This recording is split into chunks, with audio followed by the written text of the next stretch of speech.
أعوذ بالله من الشيطان الرجيم. بسم الله الرحمن الرحيم. وإذا سمعوا ما أنزل إلى الرسول ترى أعينهم تفيض من الدمع مما عرفوا من الحق يقولون ربنا آمنا فاكتبنا مع الشاهدين. وما لنا لا نؤمن بالله وما جاءنا من الحق ونطمع أن يدخلنا ربنا مع القوم الصالحين فأثابهم الله بما قالوا جنات تجري من تحتها الأنهار خالدين فيها وذلك جزاء المحسنين. والذين كفروا وكذبوا بآياتنا أولئك أصحاب الجحيم. يا أيها الذين آمنوا لا تحرموا طيبات ما أحل الله لكم ولا تعتدوا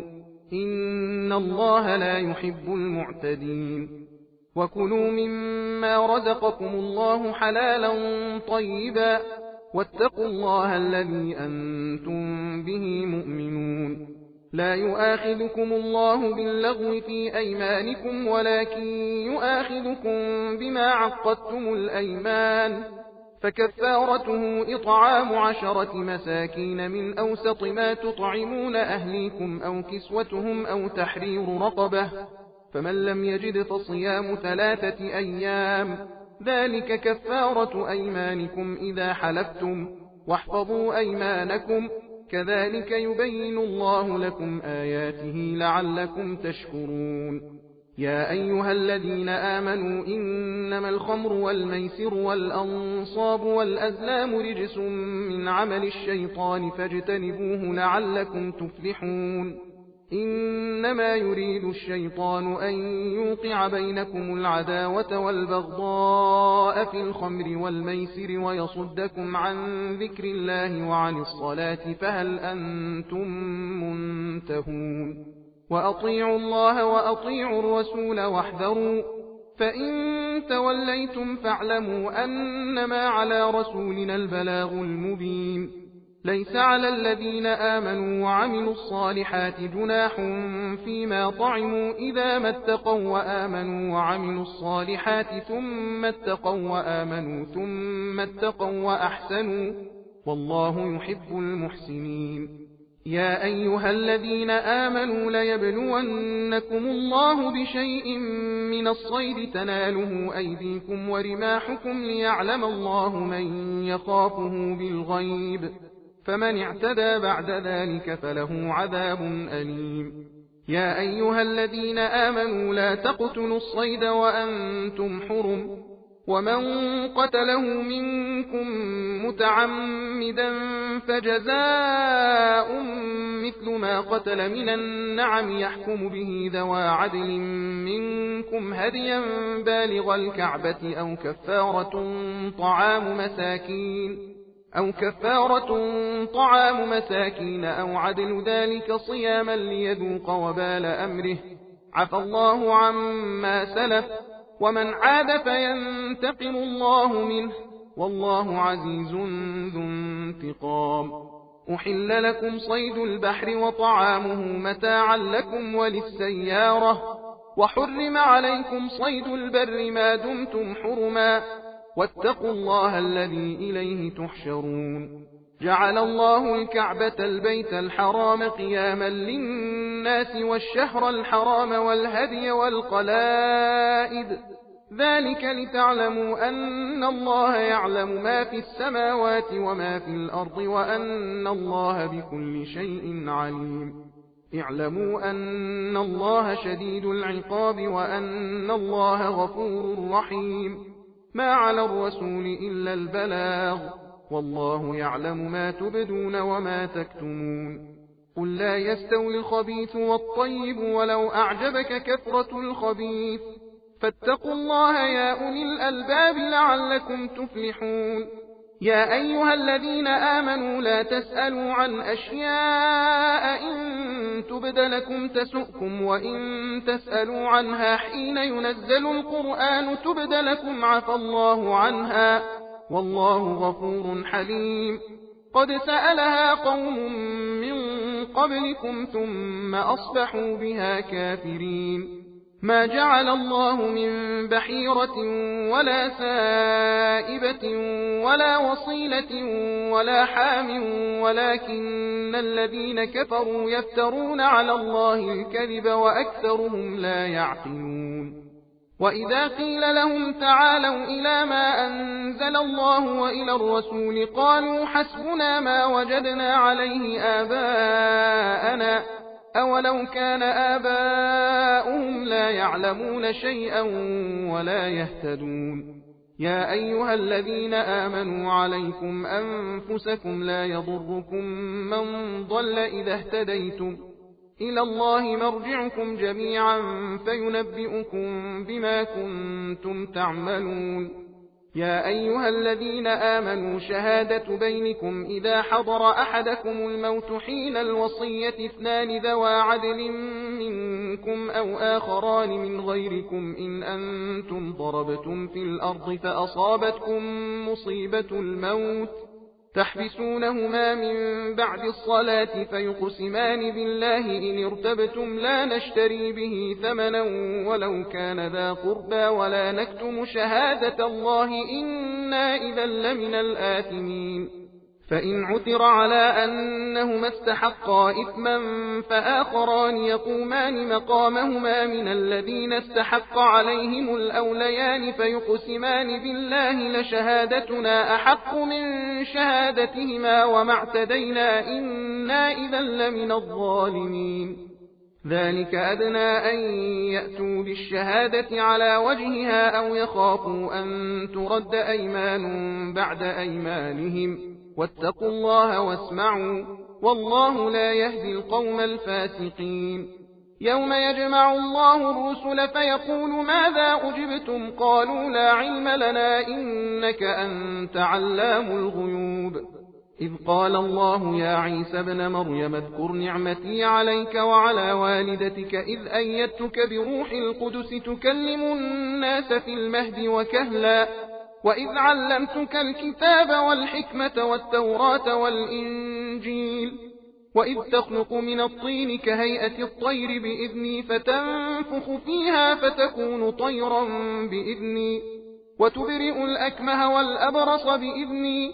وإذ تخرج الموتى بإذني وإذ كففت بني إسرائيل عنك إذ جئتهم بالبينات فقال الذين كفروا منهم إن هذا إلا سحر مبين وإذ أوحيت إلى الحواريين أن آمنوا بي وبرسولي قالوا آمنا واشهد بأننا مسلمون إذ قال الحواريون يا عيسى ابن مريم هل يستطيع ربك أن ينزل علينا مائدة من السماء قال اتقوا الله إن كنتم مؤمنين قالوا نريد أن نأكل منها وتطمئن قلوبنا ونعلم أن قد صدقتنا ونكون عليها من الشاهدين قال عيسى ابن مريم اللهم ربنا أنزل علينا مائدة من السماء تكون لنا عيدا لأولنا وآخرنا وآية منك وارزقنا وأنت خير الرازقين قال الله إني منزلها عليكم فمن يكفر بعد منكم فإني أعذبه عذابا لا أعذبه أحدا من العالمين وإذ قال الله يا عيسى ابن مريم أأنت قلت للناس اتخذوني وأمي إلهين من دون الله قال سبحانك ما يكون لي أن أقول ما ليس لي بحق إن كنت قلته فقد علمته تعلم ما في نفسي ولا أعلم ما في نفسك إنك أنت علام الغيوب ما قلت لهم إلا ما أمرتني به أن اعبدوا الله ربي وربكم وكنت عليهم شهيدا ما دمت فيهم فلما توفيتني كنت أنت الرقيب عليهم وأنت على كل شيء شهيد إن تعذبهم فإنهم عبادك وإن تغفر لهم فإنك أنت العزيز الحكيم قال الله هذا يوم ينفع الصادقين صدقهم لهم جنات تجري من تحتها الأنهار خالدين فيها أبدا رضي الله عنهم ورضوا عنه ذلك الفوز العظيم لله ملك السماوات والأرض وما فيهن وهو على كل شيء قدير بسم الله الرحمن الرحيم الحمد لله الذي خلق السماوات والأرض وجعل الظلمات والنور ثم الذين كفروا بربهم يعدلون هو الذي خلقكم من طين ثم قضى أجلا وأجل مسمى عنده ثم أنتم تمترون وهو الله في السماوات وفي الأرض يعلم سركم وجهركم ويعلم ما تكسبون وما تأتيهم من آية من آيات ربهم إلا كانوا عنها معرضين فقد كذبوا بالحق لما جاءهم فسوف يأتيهم أنباء ما كانوا به يستهزئون ألم يروا كم أهلكنا من قبلهم من قرن مكناهم في الأرض ما لم نمكن لكم وأرسلنا السماء عليهم مدرارا وجعلنا الأنهار تجري من تحتهم فأهلكناهم بذنوبهم وأنشأنا من بعدهم قرنا آخرين ولو نزلنا عليك كتابا في قرطاس فلمسوه بأيديهم لقال الذين كفروا إن هذا إلا سحر مبين وقالوا لولا أنزل عليه ملك ولو أنزلنا ملكا لقضي الأمر ثم لا ينظرون ولو جعلناه ملكا لجعلناه رجلا وللبسنا عليهم ما يلبسون ولقد استهزئ برسل من قبلك فحاق بالذين سخروا منهم ما كانوا به يستهزئون قل سيروا في الأرض ثم انظروا كيف كان عاقبة المكذبين قل لمن ما في السماوات والأرض قل لله كتب على نفسه الرحمة ليجمعنكم إلى يوم القيامة لا ريب فيه الذين خسروا أنفسهم فهم لا يؤمنون وله ما سكن في الليل والنهار وهو السميع العليم قل أغير الله أتخذ وليا فاطر السماوات والأرض وهو يطعم ولا يطعم قل إني أمرت أن أكون أول من أسلم ولا تكونن من المشركين قل إني أخاف إن عصيت ربي عذاب يوم عظيم من يصرف عنه يومئذ فقد رحمه وذلك الفوز المبين وإن يمسسك الله بضر فلا كاشف له إلا هو وإن يمسسك بخير فهو على كل شيء قدير وهو القاهر فوق عباده وهو الحكيم الخبير قل أي شيء أكبر شهادة قل الله شهيد بيني وبينكم وأوحي إلي هذا القرآن لأنذركم به ومن بلغ أئنكم لتشهدون أن مع الله آلهة أخرى قل لا أشهد قل إنما هو إله واحد وإنني بريء مما تشركون الذين آتيناهم الكتاب يعرفونه كما يعرفون أبناءهم الذين خسروا أنفسهم فهم لا يؤمنون ومن أظلم ممن افترى على الله كذبا أو كذب بآياته إنه لا يفلح الظالمون ويوم نحشرهم جميعا ثم نقول للذين أشركوا أين شركاؤكم الذين كنتم تزعمون ثم لم تكن فتنتهم إلا أن قالوا والله ربنا ما كنا مشركين انظر كيف كذبوا على أنفسهم وضل عنهم ما كانوا يفترون ومنهم من يستمع إليك وجعلنا على قلوبهم أكنة أن يفقهوه وفي آذانهم وقرا وإن يروا كل آية لا يؤمنوا بها حتى إذا جاءوك يجادلونك يقول الذين كفروا إن هذا إلا أساطير الأولين وهم ينهون عنه وينأون عنه وإن يهلكون إلا أنفسهم وما يشعرون ولو ترى إذ وقفوا على النار فقالوا يا ليتنا نرد ولا نكذب بآيات ربنا ونكون من المؤمنين بل بدا لهم ما كانوا يخفون من قبل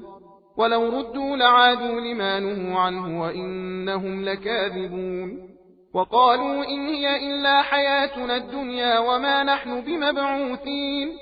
ولو ترى إذ وقفوا على ربهم قال أليس هذا بالحق قالوا بلى وربنا قال فذوقوا العذاب بما كنتم تكفرون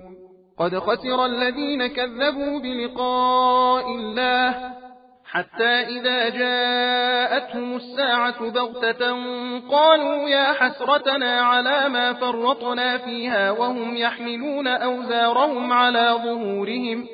ألا ساء ما يزرون وما الحياة الدنيا إلا لعب وله وللدار الآخرة خير للذين يتقون أفلا تعقلون قد نعلم إنه ليحزنك الذي يقولون فإنهم لا يكذبونك ولكن الظالمين بآيات الله يجحدون ولقد كذبت رسل من قبلك فصبروا على ما كذبوا وأوذوا حتى أتاهم نصرنا ولا مبدل لكلمات الله ولقد جاءك من نبأ المرسلين وإن كان كبر عليك إعراضهم فإن استطعت أن تبتغي نفقا في الأرض أو سلما في السماء فتأتيهم بآية ولو شاء الله لجمعهم على الهدى فلا تكونن من الجاهلين إنما يستجيب الذين يسمعون والموتى يبعثهم الله ثم إليه يرجعون وقالوا لولا نزل عليه آية من ربه قل إن الله قادر على أن ينزل آية ولكن أكثرهم لا يعلمون وما من دابة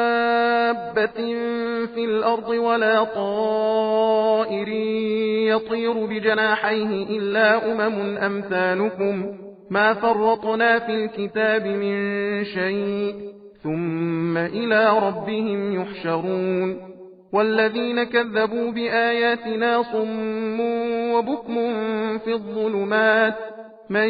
يشاء الله يضلله ومن يشاء يجعله على صراط مستقيم قل أرأيتكم إن أتاكم عذاب الله أو أتتكم الساعة أغير الله تدعون إن كنتم صادقين بل إياه تدعون فيكشف ما تدعون إليه إن شاء وتنسون ما تشركون ولقد أرسلنا إلى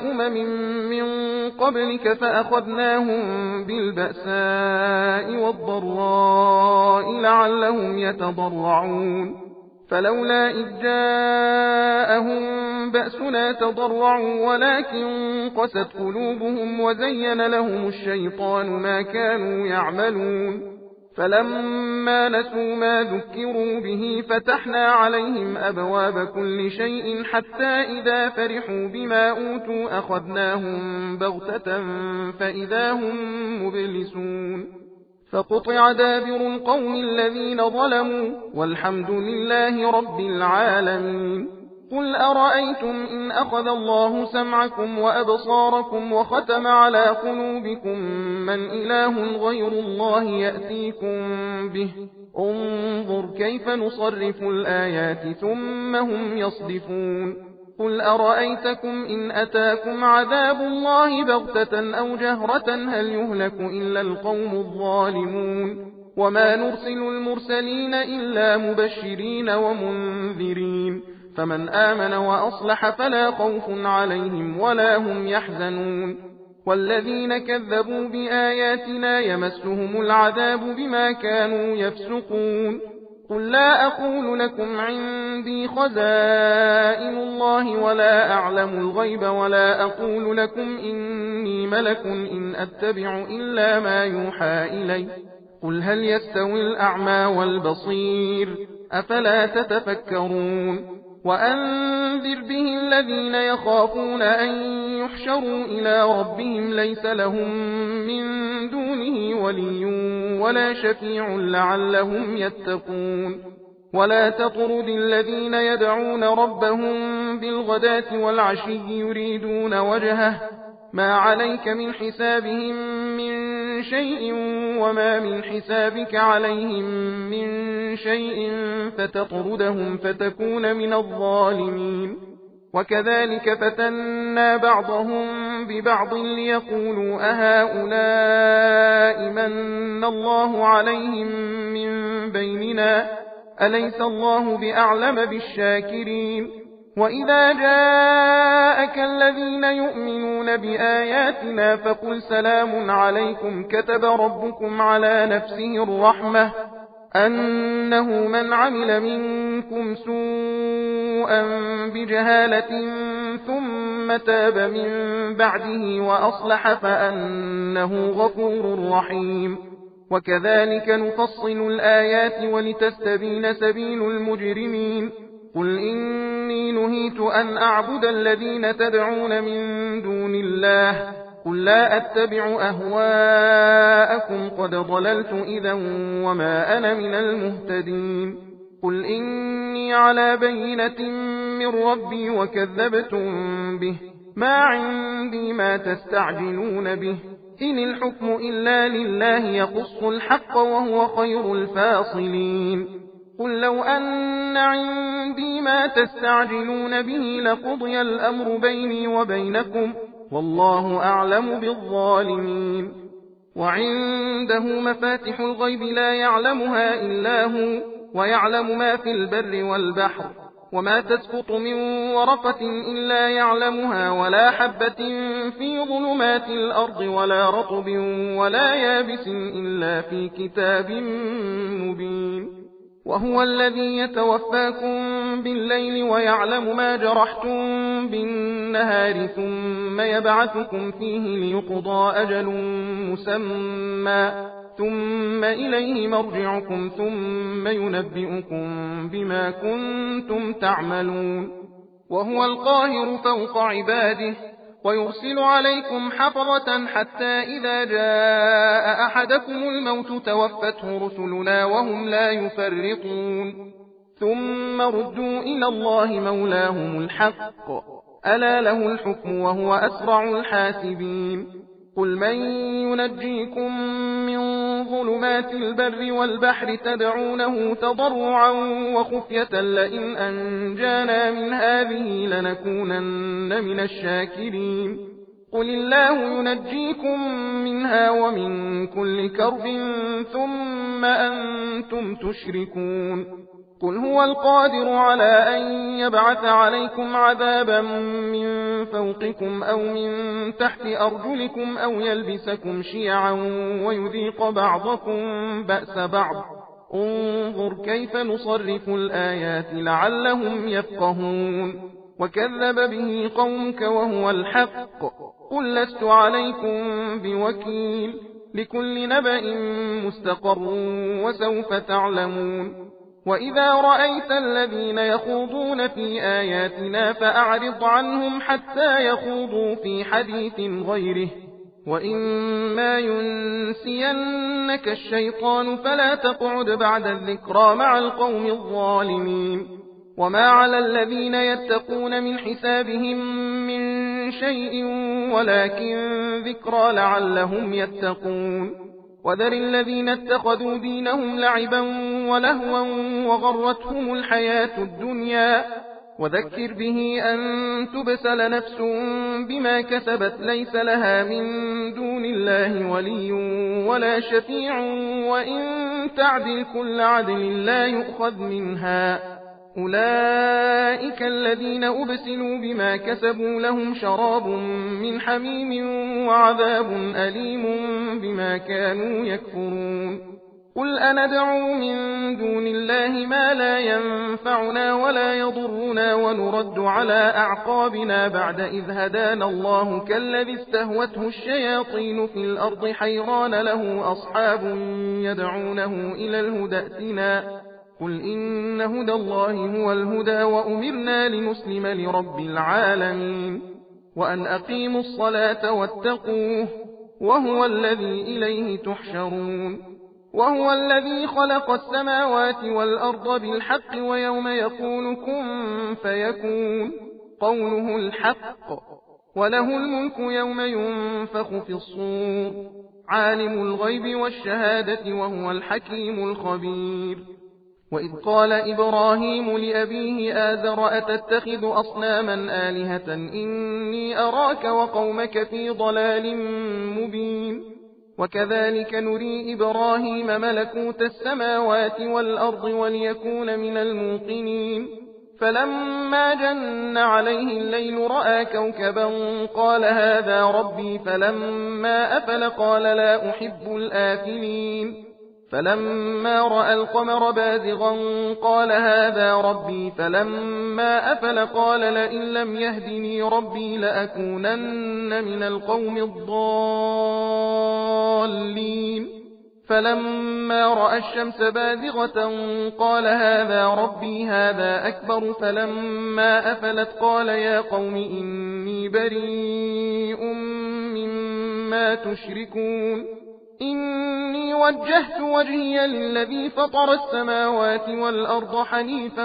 وما أنا من المشركين وحاجه قومه قال أتحاجوني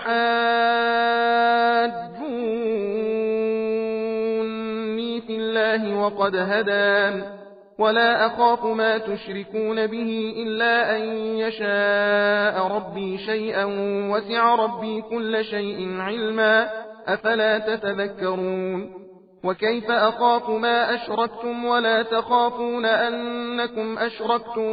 بالله ما لم ينزل به عليكم سلطانا فأي الفريقين أحق بالأمن إن كنتم تعلمون الذين آمنوا ولم يلبسوا إيمانهم بظلم أولئك لهم الأمن وهم مهتدون وتلك حجتنا آتيناها إبراهيم على قومه نرفع درجات من نشاء إن ربك حكيم عليم ووهبنا له إسحاق ويعقوب كلا هدينا ونوحا هدينا من قبل ومن ذريته داود وسليمان وأيوب ويوسف وموسى وهارون وكذلك نجزي المحسنين وزكريا ويحيى وعيسى وإلياس كل من الصالحين وإسماعيل واليسع ويونس ولوطا وكلا فضلنا على العالمين ومن آبائهم وذرياتهم وإخوانهم واجتبيناهم وهديناهم إلى صراط مستقيم ذلك هدى الله يهدي به من يشاء من عباده ولو أشركوا لحبط عنهم ما كانوا يعملون أولئك الذين آتيناهم الكتاب والحكم والنبوة فإن يكفر بها هؤلاء فقد وكلنا بها قوما ليسوا بها بكافرين أولئك الذين هدى الله فبهداه مقتده قل لا أسألكم عليه أجرا إن هو إلا ذكرى للعالمين وما قدروا الله حق قدره إذ قالوا ما أنزل الله على بشر من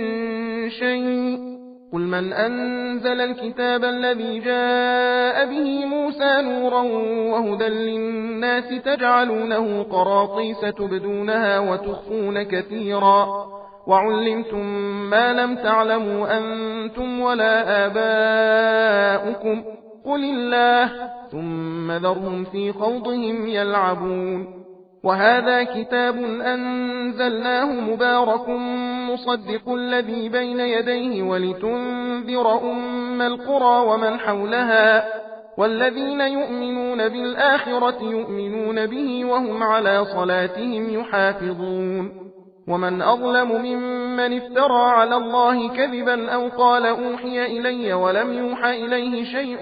ومن قال سأنزل مثل ما أنزل الله ولو ترى إذ الظالمون في غمرات الموت والملائكة باسطوا أيديهم أخرجوا أنفسكم اليوم تجزون عذاب الهون بما كنتم تقولون على الله غير الحق وكنتم عن آياته تستكبرون ولقد جئتمونا فرادا كما خلقناكم أول مرة وتركتم ما خولناكم وراء ظهوركم وما نرى معكم شفعاءكم الذين زعمتم أنهم فيكم شركاء لقد تقطع بينكم وضل عنكم ما كنتم تزعمون إن الله فالق الحب والنوى يخرج الحي من الميت ومخرج الميت من الحي ذلكم الله فأنى تؤفكون فالق الإصباح وجعل الليل سكنا والشمس والقمر حسبانا ذلك تقدير العزيز العليم وهو الذي جعل لكم النجوم لتهتدوا بها في ظلمات البر والبحر قد فصلنا الآيات لقوم يعلمون وهو الذي أنشأكم من نفس واحدة فمستقر ومستودع قد فصلنا الآيات لقوم يفقهون وهو الذي أنزل من السماء ماء فأخرجنا به نبات كل شيء فأخرجنا منه خضرا نخرج منه حبا متراكبا ومن النخل من